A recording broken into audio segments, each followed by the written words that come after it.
नमस्कार, आप सभी का स्वागत है बिंद भारत में। मैं हूं आपके साथ साक्षी गुप्ता। आइए बढ़ते हैं कुछ खास खबरों के साथ। रीवा जिले की त्योंथर तहसील अपने कार्यों को लेकर सदैव सुर्खियों में बनी रहती है। जो मामला प्रकाश में आया ही सूत्रों से मिली जानकारी अनुसार नायब तहसीलदार व्रत गढ़ी के कार्यालय में सैंक्शन राइटर खंड लेखक को बाबू का प्रभार दिया गया। नियमित बाबुओं को अन्यत्र कार्यों में लगाना स्पष्ट रूप से प्रतीत हो रहा है कि कार्यालय में व्यापक रूप से बाबुओं की आड़ में साठगांठ करके भ्रष्टाचार का अड्डा बनाया गया। किसी भी कार्य के एवज में किसानों से धन की खुलेआम उगाही की जाती है, चाहे वारिसाना हो, बंटवारा हो या नामांतरण का कार्य। जब तक मोटी रकम नहीं मिल जाती तब तक कार्य को अंजाम नहीं दिया जाता। किसानों को इधर उधर गुमराह किया जा रहा है। किसानों को न्याय मिलने में काफ़ी समय लग रहा है। शासन की मंशा है किसानों को त्वरित न्याय मिल सके, लेकिन त्योंथर की गढ़ी सर्किल में ऐसा होना प्रतीत नहीं हो पा रहा। साइबर सेल को भी हाशिए पर रखकर कार्य किया जा रहा है। कुछ किसान तो ऐसे भी हैं जो करीब 3-4 माह से तहसील का चक्कर काट रहे हैं। बेदखली का आदेश भी इसी न्यायालय से हुआ, लेकिन बेदखली नहीं हो पाई। अवैध निर्माण को लेकर सर्किल में वाद निपटारा न होने की मुख्य वजह यह भी रही कि किसानों के पास मोटी रकम देने को नहीं है। मजबूर और मजलूम किसान तहसील का चक्कर काटने को मजबूर हो रहा है, जिसकी जांच आवश्यक है, जिसका खुलासा तो जांच उपरांत ही संभव है। यदि सही तरीके से निष्पक्ष जांच हो जाए तो नायब तहसीलदार व्रतगढ़ी के कार्यालय में भ्रष्टाचार की पोल खुल जाएगी। इसी तरह से ये काम चलता रहा तो जिला कलेक्टर रीवा एवं संभागीय कमिश्नर राजस्व का ध्यान इस ओर अपेक्षित है। त्योंथर का किसान पस्त है, नायब तहसीलदार मस्त, जो जन चर्चा का विषय भी बना हुआ है। मैं त्योंथर तहसील के प्रांगण में मौजूद हूँ। हमारे सामने एडवोकेट रज्जन कोल जी मौजूद हैं। रज्जन जी, आप ये बताएं कि आप जब विगत नायब तहसीलदार व्रत गढ़ी प्रकाश उपाध्याय के कार्यालय में पहुंचे तो उन्होंने कैसी भाषा का प्रयोग किया और क्यों आपकी नोक-झोंक हुई, उसका कारण क्या रहा? सर, मैं जन्म प्रमाण पत्र के लेकर प्रकरण के लिए मैं गया था उनके पास में, और वो जन्म प्रमाण पत्र रिजेक्ट हो गया था। रिजेक्ट होने के बावजूद भी हमने जो है आवेदक को जो है शपथ दिलाया। उसके बाद हमने कहा सर क्या इनका जन्म बना दीजिए।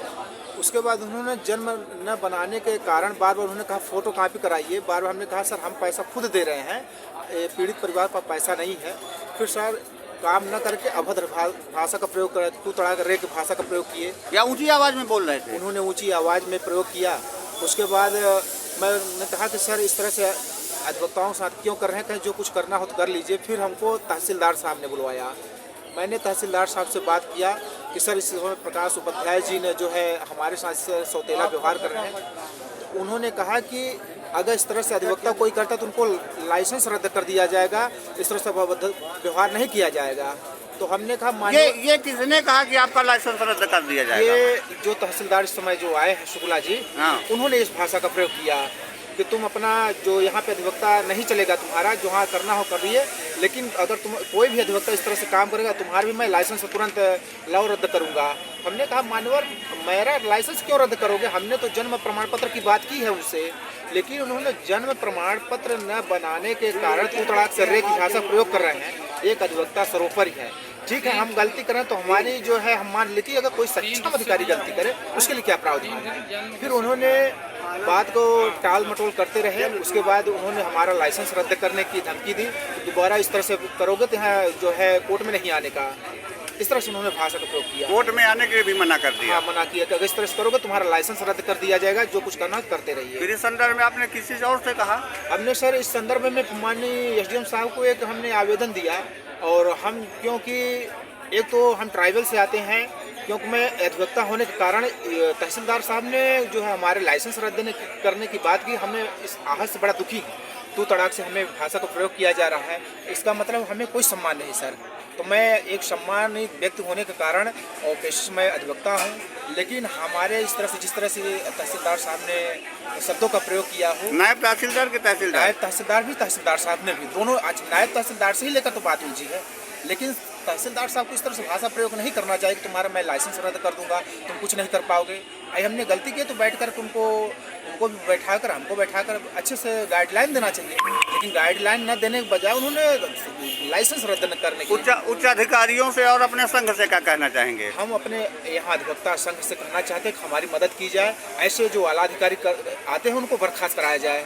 उनको त्योथर अधिवक्ता इसके लिए जो है बर्दाश्त नहीं करेगा मान्यवर। और जिले के उच्च अधिकारियों से क्या कहेंगे? मैं जिले उच्च अधिकारियों से कहना चाहूँगा कि हमारी जो अपील सुनाई की जाए, जो ऐसे आला अधिकारी आ रहे हैं, जो ऐसे तहसीलदार साहब आ रहे हैं, हम लोगों के साथ अधिवक्ताओं के साथ अभद्र भाषा का प्रयोग कर रहे हैं, उनको सबक सिखाया जाए, उनको बर्खास्त किया जाए, 4 महीने उनको घर बैठाया जाए। तो गढ़ी वृत्त में और किस तरह की समस्याएं आ रही हैं? सर इस गढ़ी समस्या तहसील में हर प्रकार की समस्याएं आ रही हैं भाई। जैसे बंटवारा है, सीमांकन बंटवारा का है, नामांतरण का, जब से अधिकारी आए हैं कोई काम नहीं कर रहे हैं। पैसे के लेन देन भी मांग करते हैं लोगों से। गरीब आदमी जो गांव से आते हैं तो कहाँ से दे पाएंगे सर? हमारी 2-2, 3-3 साल के आज फाइल जो है, एक महेवा की फाइल है, हमने बंटवारा का लगाया है, लेकिन आज 4 साल से कोई फाइल, उसका कोई नामो निशान नहीं मिल रहा है सर। वो लोग बोल रहे हैं कि दोबारा फाइल लगाइए। गरीब आदमी कहाँ दोबारा फाइल लगा पाएगा? क्या शुभ नाम है? हमारा एडवोकेट रंजन कोल।